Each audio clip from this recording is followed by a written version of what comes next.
Afisa mmoja wa polisi katika kaunti ya Nyamira ameanza matembezi ya umbali wa kilomita 180 kuhamasisha umma katika maeneo hayo.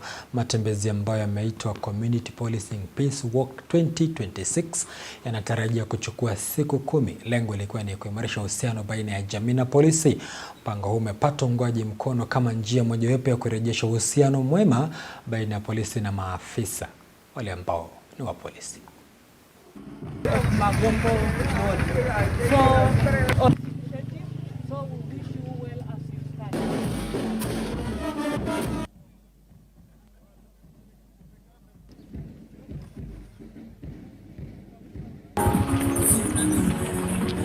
Community policing is a very good initiative because, as we all know, that security is a shared responsibility, peace is our collective duty.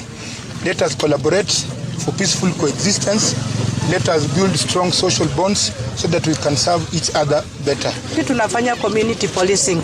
Tunaalika wananchi karibu na sisi, wanaelewa majukumu yetu kama ofisa wa polisi, na pia tunawahimiza kwa kuwa ya kwamba usalama unaanza na wao, na katika usalama unapoanza na wao wanaweza kufanya yale majukumu ambayo inawahusu, na tunajua tutakuwa na usalama. Hapo zamani wananchi walikuwa wakiona uniform ya serikali wanatoroka bila kuwa na makosa, lakini kwa sasa hizi vile tumeanza kushirikiana, hata wananchi sasa wamekuwa na